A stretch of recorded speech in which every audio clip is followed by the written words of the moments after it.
Hey gamers, this is Liz Davidson from Beyond Solitaire, and today I'm going to be reviewing Tetrarchia. This is a game about subduing the borders of the Roman Empire, designed by Miguel Marquez and published by Draco Ideas. Here's an initial setup for Tetrarchia, and as you can see, things look very calm, but they're not going to stay that way for long. This is a cooperative game in which the players are playing 4 emperors, essentially technically 2 emperors with the rank of Augustus and 2 with the rank of Caesar, because when Rome was a tetrarchy, there were 4 leaders who divided power this way. This is a game for 1 to 4 players. If you are a solo player, you just play all 4 of your emperors. Your goal in this game is to subdue all the provinces that are on the outskirts of Rome before there are too many revolts or barbarian armies that cause the downfall of Rome. One thing that's particularly neat about this game is that it has a variable setup, so you can set it for an easier game or a harder one. This is an intermediate setup where I added an extra revolt, our barbarian army ready to come in, and 2 fleets. You can add up to 3, but 3 would be present on the easiest difficulty, only 1 on the hardest. The other thing that varies is the number of garrisons per emperor that you can play with. You can play with only 3 per emperor on extremely high difficulty, or you can play with up to 5. Very shortly, you're going to understand why that would change the difficulty level so much. You're going to play in rounds that consist of 4 turns, and they follow the same sequence every time. It's always Diocletian, who is green, Galerius, who is yellow, Constantius, who is red, and Maximian, who is blue. And you can actually remember the turn order because you can just go clockwise around the little circle in Rome. Each emperor's turn consists of 2 phases. There's a Roman phase, and there's a barbarian phase. During the Roman phase, you have 6 Imperium points to spend as you wish. And those are the points that you're going to be using to move, to fight, to move the fleets around, and to subdue revolts in various areas of the empire. So let's say that it's Diocletian's turn. I can enter the board either in my capital city, if it's not covered by a disc, or in Rome. So if you have the misfortune of your entry point being covered up here, you have to come in at Rome. You have to go by color. So let's say that Diocletian does want to come in at Bithynia, which is his starting city. I'll lay them flat for you. From here, I can choose to move, and it'll cost me either 1 or 2 Imperium points to move, depending on whether my road link is unbroken or broken. I can use my points to sail with a fleet if I'm adjacent to water that has a fleet in it. I can spend points to build a garrison, which means to put my discs out onto the board and secure various areas. I can subdue. So I could choose to, for example, spend 1 Imperium point to move here and 2 to subdue the revolt. Or if I'm close enough to a barbarian army, I can choose to attack. And we're going to talk about battle in just a moment because it's one of the most interesting aspects of the game. The other and perhaps most important action is to secure the borders. So if I am adjacent to a border in a province that has no barbarian armies and no revolts in it, I can spend 2 of my Imperium points to secure the border and place one of my discs here to indicate that the area has been secured. But I have to completely clear it out first. All right, so let's take an actual turn for Diocletian just to show you how it works. If I were starting my turn of this game, I could choose to move for 1, to subdue for 2. So that's 3 of my Imperium points. Spend 2 to come up to Thracia because this is a broken pathway. It's harder to traverse. So that's 4, 5. And then I have 1 more point. Let's say that I want to put down a garrison for 6. Although you have to be careful where you place your garrisons, and I will explain why. So that would be a full turn. So as you can see, you're always going to be pressed to do more with not enough resources, which is of course part of the fun. After that, you have a barbarian phase. And that's where first you check the status of revolts. So if you have some unrest, it will turn into a revolt if you don't do anything about it. And if it's linked to another active revolt. So if I place this gray token on 1 turn, on the next turn, if I don't do anything about it, it's going to turn into a revolt because it's connected to an area where there is revolt. After that, there's going to be barbarian activity where you roll these 2 dice. The one with Roman numerals is for the region, and then the one with the number is for what part of the province you're going to put a disc. So I'd roll these 2 dice, and I got province 4, space 3. So province 4, space 3 actually already has a garrison at it, which is convenient because that would mean that nothing actually happens here.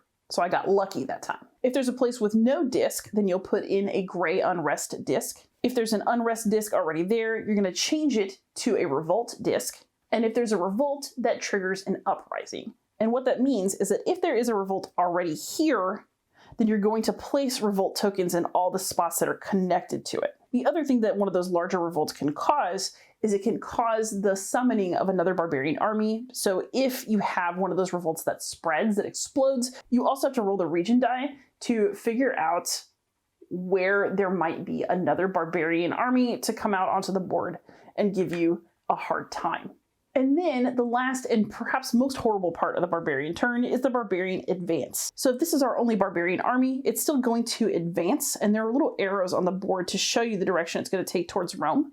But as these armies advance, they leave behind further revolt tokens for you to deal with and try to clean up before you can subdue any area of the empire. So essentially you are constantly dealing with really unpleasant cleanup, advancing armies, and very limited Imperium points on your turn. Even with 4 emperors on the board, things get very tight and very chaotic very quickly. And once again, the game ends either when you are victorious because you've subdued all of the borders of the empire, or when the barbarians get out of control. And basically what that means is you either need to place a revolt token but can't because you're out, or if the barbarians enter Rome. Before we go into final thoughts, there's one more thing I want to talk about, which is how battle works in this game, because I think it is super interesting. So let me just set up for a fake battle here so you can get a sense of what I'm talking about. So the way battle works in this game is that you do roll dice against each other, but the die roll result is only part of the result of the battle. To your die roll, you also get to add the number of discs that are connected to your position on the map.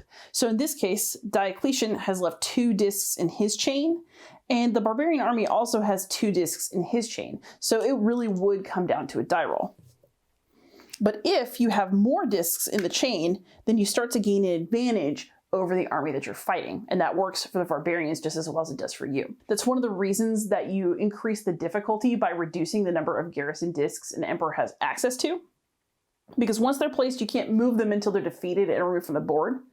And you also have to use these discs to secure the borders of the empire. So every time an emperor takes that action, he loses one of his garrison discs and has reduced options as the game continues, which hopefully matches with the fact that there's a little bit more peace in that area. But what that also means is that there's a huge conflict somewhere else in the empire. He doesn't have the same resources he had before. So battle in this game is fascinating because you have to chain your discs very strategically, and what may work for defeating one army may leave you useless for something that's happening somewhere else. So players really have to work together with their emperors to have any shot at winning. The barbarians also will spew discs everywhere they go, and those connections that they have are going to make their die rolls more powerful, so you have to play even more strategically. So not only do the die roll plus discs come into play, but there's one other positional element of battle that makes this game fun and challenging, and that is if there's another Roman emperor connected to your target when you attack,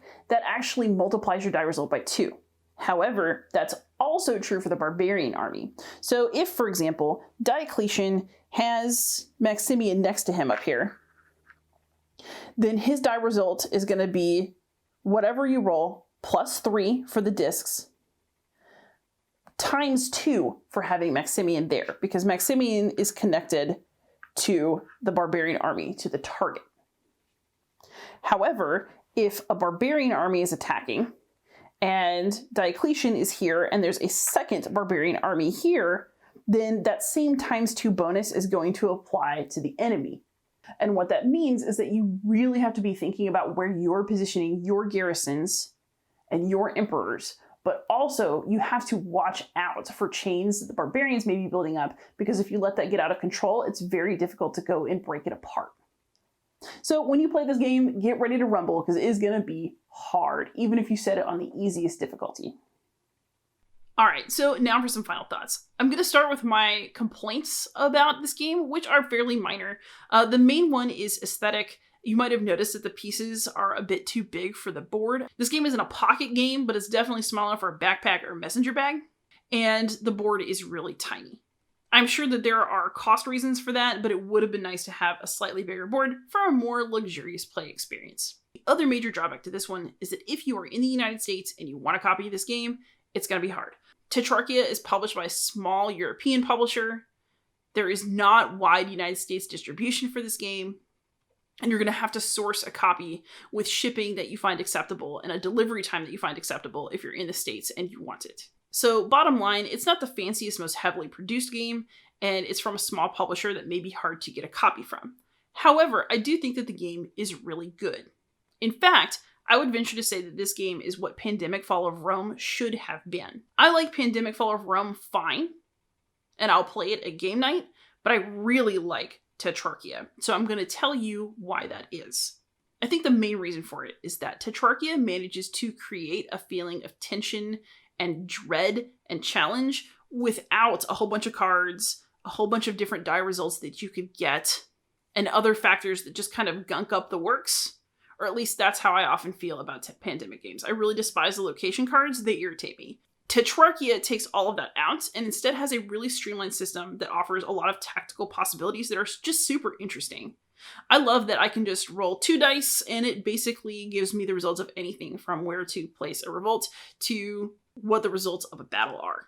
And while I do complain about the board being small, this game is tense, and I think maybe having a small board contributes to that feeling of claustrophobia. You're going to be fighting so hard to do as much as you can with really limited resources. Even if you are a solo player playing 4 different emperors, this game is hard, and you can make it even harder for yourself. And that's something that as a solo player, honestly, I appreciate. If a game's too easy, I don't play it that much because there's no challenge left and it's not fun. Tetrarchia is nice also because it lets you set the level of challenge that you want in really customizable ways. So it gives you easy, intermediate, and hard difficulty in the rulebook, but you can choose to take some conditions from the easy column and some conditions from the hard column until the game has a balance that works for you as a player and gives you a bit more of the play experience you want. And I think that that's such a neat way to handle difficulty. I really liked the customizable experience that this offers, especially because it's such a small game with such streamlined rules. So even those changes are really simple. Other thing I really liked about this game was the tactical aspect of battle. You can just meet an enemy head on and let everything come down to a die roll if you're desperate. But if you're playing smart, you're going to make sure that your garrisons are placed well in order to give yourself the best chance of defeating the enemy. And if you can get another emperor to help you quarter that enemy, then your odds get even better. So you have to watch out for those formations when the barbarians are on the move. And you also will be working to create them yourself while dealing with all of your other objectives in the game. And I think that is such a cool combat mechanism because it's relatively simple, but it also gives you a lot to think about as you do stuff in this game. And I really love little elegant twists like that. I also like that you have to think so hard about where you put your garrisons because you want them to connect, but you also want them to give you the flexibility to confront barbarians successfully across multiple regions. So this game gives you a lot to think about. It gives you a lot of options as you play, and it's also very hard. There may be occasional games where every roll goes your way, but that really has not been my experience, and I can't say that I'm sad about that. So if you like pandemic-style games, if you like ancient Rome, and you like very challenging solo experiences, or cooperative ones if you want to have more than one person controlling an emperor, then Tetrarchia is an excellent pandemic-style game, and it's also an excellent game. And I say that as somebody who doesn't always like pandemic-style games. It is hard to get a copy, so if this review has convinced you, best of luck out there. But it is a good one, and it'll definitely be staying in my collection. Thank you so much for watching, and happy gaming.